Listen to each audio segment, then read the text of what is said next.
We're going to abandon selfish ambition. We're not going to serve in the body of Christ to get what we want. We're all about getting what He wants. That's what the one-mindedness of following the Scripture will drive us to. Unity. Unity demonstrates to the world the reality of who Jesus is. Now watch this. How do you achieve unity? Well, Paul starts off with something we shouldn't do, and then he tells us what we should do. Okay, the first thing he says, do nothing from selfish ambition or conceit. Do nothing. How much should we do for ourselves? Nothing. How much should we do to get our way?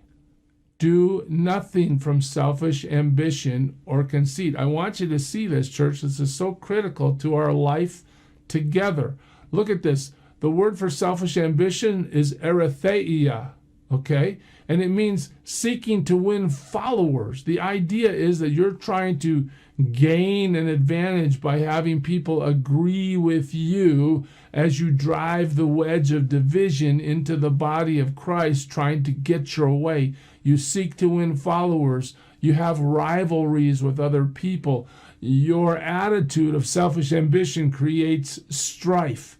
That's what Paul is talking about here when he says, don't do that. So when he first instructs us on how to have this unity and be of one mind, don't have that selfish ambition. Abandon that. Don't have that conceit. What's that? That's ego-driven life. That's me first. That's I. I am more important than anything else. No. Paul says, look, serving Christ is more important than anything else. If you're living your life for yourself, your priorities are wrong. If you're following Jesus Christ, what did he say? The first thing he said when he talked about following him, Jesus said, deny yourself, right? Isn't that the first thing he said? Deny yourself. Take up your cross. Follow me. Here it's stated in a different way, but the concept is very similar. Do nothing from selfish ambition or conceit. So when we look at why our churches aren't unified, why a Christian community is not together, demonstrating the unity that would be the witness to the world, we can stop here and say, well, maybe it's because there's so many of us trying to get our way. Maybe it's because there's so many of us that just say, well, I'm not going to go to that meeting because I don't like that. Or I'm not going to participate in that part of the ministry because I don't like that.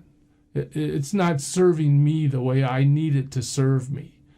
No, Paul's call here is that we have one accord, that we work based on the same biblical truth together, that we abandon selfish ambition, that we participate with the Spirit because we look at the example of Jesus Christ, because we look at the love that he's given us. We have affection for him. He has sympathy for us. We are together with him. Okay.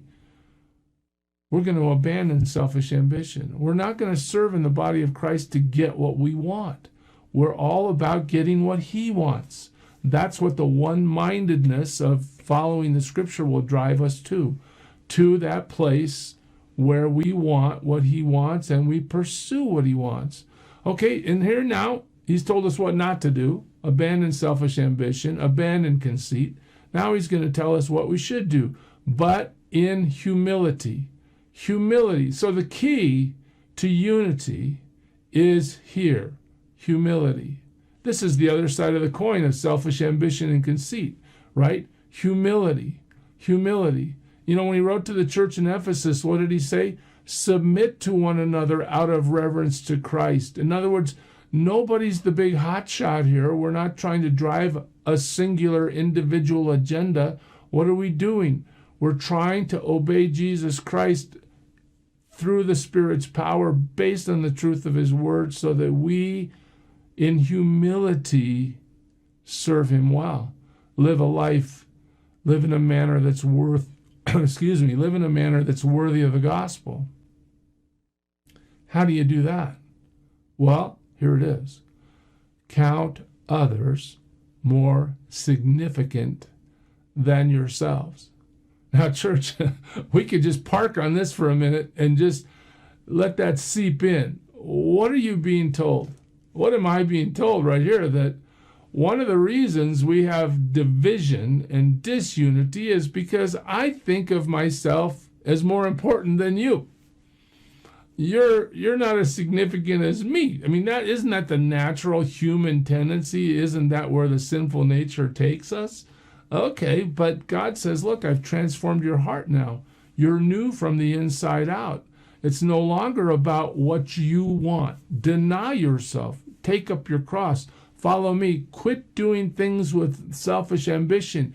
Quit doing things out of ego-driven conceit. Instead, accept humility, right? Humble yourselves before the Lord, and he will do what? He'll lift you up. Humble yourselves. How? Count others more significant than yourselves. Think about the people you know that claim to be Christians. Can you look at them and say, oh, that person is more significant than me? You know, I've heard so many times people say, well, that person thinks he's better than me. And, you know, the anger comes and the reaction comes. How dare they? Well, here Paul's telling us to take exactly that posture. I will think you're better than me. I will think that you're more significant than me. Why? Because that'll generate in me the humility necessary to maintain the unity of the body. Maybe I shouldn't say maintain, I should say to realize the unity. If we are of one mind and in one spirit, if we are united in the truth, and we abandon selfish ambition, and we abandon that ego-driven conceit, if in humility we say, hey, I'm going to count others as more significant than me, guess what happens? The body comes together. There's unity.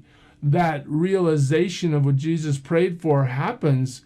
We are one. And what does the world see? They see that the love of God overflows among us and that the reality that Jesus is the Christ is true. How do they see it? Our unity shows it to them. That's what Paul's driving us to in these few verses in Philippians.